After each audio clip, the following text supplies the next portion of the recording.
Colegas, povo brasileiro, amanhecemos sobre o impacto do tsunami que aconteceu ontem na política. Eu queria fazer algumas pontuações aqui, anotei bem rapidamente o cenário, as acusações de Moro contra Bolsonaro, Bolsonaro contra Moro. O pior de tudo, o pior que podia ter acontecido é os dois caírem na mão do STF, isso não poderia acontecer. Lembram das críticas de Gilmar Mendes à República de Curitiba? O ícone do combate à corrupção, Sérgio Moro, caiu nas mãos do STF. Os dois, por puro ego, por puro preciosismo, por pura falta de habilidade política dos dois. E o pior, no colo do STF, os dois. Agora o destino está nas mãos do STF. Como eu tenho dito, conchavos políticos em Brasília está acontecendo nos porões e Brasília não é para amadores, infelizmente a verdade é essa. Então a gente já tem que considerar um cenário político com ou sem impeachment. Temos que considerar isso. Eu quero fazer aqui uma análise do cenário político, tá certo? Quero dizer para vocês que o histórico no Brasil do povo que apoia impeachment, queda de presidente, etc., está muito ligado à crise econômica.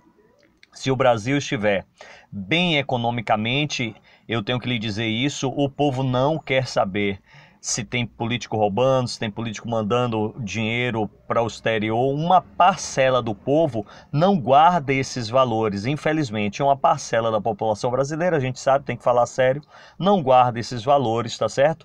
E se houver crise econômica, a tendência é o povo, historicamente a história diz isso, crise econômica faz o governo cair. Ponto final. Queria falar um pouquinho de ideologias políticas e do perfil do eleitorado brasileiro, tá certo? O povo até então, ele não votava em ideologia, ele votava na pessoa, ele simpatizava com a pessoa. Caiu um meteoro do céu, Collor de Mello, aquela coisa toda, e aí o povo vota na pessoa e menos na ideologia. Para mim isso vai mudar um pouco. Nós não temos, fazendo um perfil dos partidos políticos, os partidos políticos no Brasil, na sua grande maioria, eles só guardam só tem a sua ideologia para registrar o partido para ele existir. Fora isso, os partidos políticos no Brasil, eles recebem o perfil psicológico do eleitorado, e aí eu tenho que lhe dizer isso. As agências de marketing, elas conhecem o perfil, elas estratificam, elas segmentam o perfil psicológico do eleitorado brasileiro. Somos 210 milhões de eleitores de brasileiros, 105 milhões de eleitores.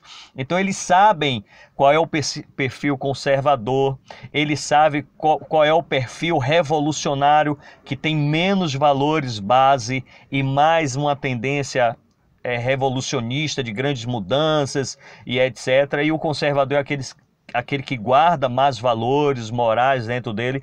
Então foi isso, por exemplo, que fez com que a Lula, quando caiu no colo de Duda Mendonça pegou tudo que Lula era, as suas ideologias antes de ser eleito, bateu na trave, não foi eleito porque não atendia o perfil do eleitorado. Duda Mendonça, conhecendo o perfil psicológico do eleitorado brasileiro, construiu em Lula uma imagem que agradaria o povo e o resultado foi aquele que a gente viu.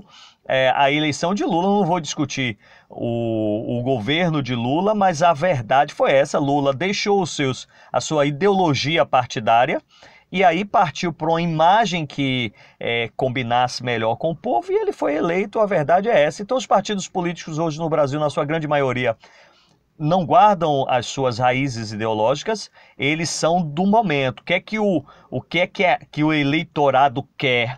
Qual é a imagem que ele quer? E aí ele constrói em cima dessa imagem, tá certo?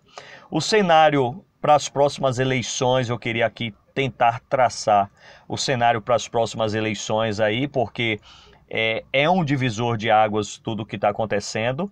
Eu queria falar um pouquinho do perfil rapidamente dos revolucionários, que tendem mais para a esquerda. Esses guardam as suas ideologias, eles não abrem mão dela, eles não estão preocupados muito com valores morais da cultura judaico-cristã, não estão preocupados, então eles vão continuar. Eu só não sei se o petismo, o lulismo tem a mesma força. Me parece que perdeu força, mas eu diria que 25% do eleitorado aí do petismo, do eleitorado brasileiro ainda vota no petismo, tá certo? Então tem uma ideologia certa, essa não vai mudar, tem seus candidatos certos, não importa o que aconteça. Fortaleceria o petismo e o lulismo se Bolsonaro caísse de impeachment, e o impeachment é um divisor de águas, inclusive para o eleitorado do próprio Bolsonaro, tá certo? Falando do perfil dos conservadores, vamos dizer que os conservadores aqui tenham dos 105 milhões de brasileiros que votam, 60 milhões são de votos de conservadores. Qual é o perfil do político no cenário futuro 2022 aí? Primeiro, o povo vai se preocupar um pouco mais com a ideologia. O que é isso? O povo vai se preocupar um pouco mais com o seu conjunto da sua proposta.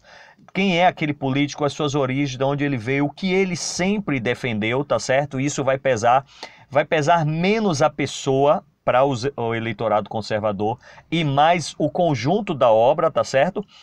Ele vai analisar a sua história de vida, o que ele sempre defendeu e etc.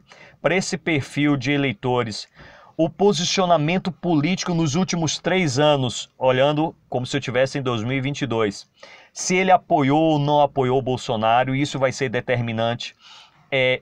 Nós não sabemos ainda se quem apoiou o Bolsonaro vai redundar no aspecto positivo ou negativo, depende do impeachment. O impeachment, de fato, é um divisor de águas, é isso que a oposição do atual governo sempre quis, etc., porque eles sabiam que era um divisor de águas, e acabou que essa briga de Moro com o Bolsonaro deu combustível para isso, mas o posicionamento do político nesses últimos 3 anos vai pesar muito. Por exemplo, como ele votou, por exemplo, na CNH, 10 anos, deixou caducar, como ele votou, como ele também se absteve, por exemplo, carteirinha de estudante, não pagar, não ser obrigatório o pagamento, mas ser facultativo e etc.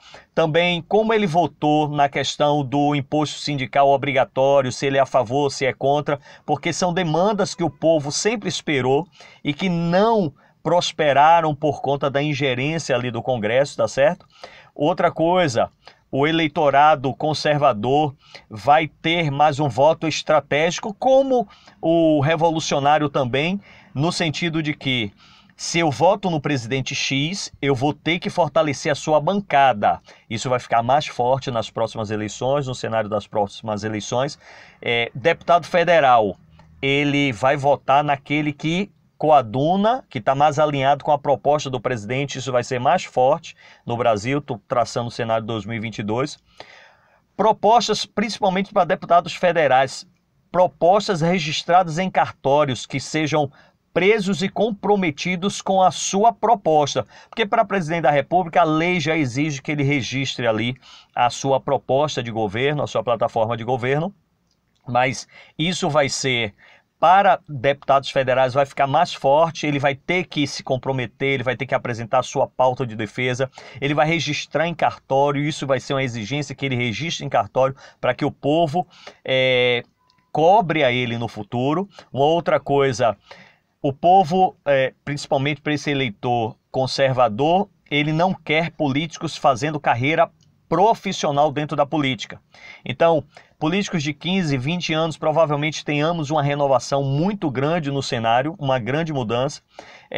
Políticos emergentes que se comprometam em apenas 2 mandatos. Olha, eu quero ser deputado federal, vou disputar, vou me comprometer em fazer 2 mandatos apenas, depois disputo outro cargo, senador, presidente, deputado estadual e etc. Mas ele se compromete a não fazer carreiras políticas. De uma maneira geral, o povo está cansado disso. Então, mais ou menos, queridos, esse é o cenário futuro aí, tá certo? Deus continue nos abençoando.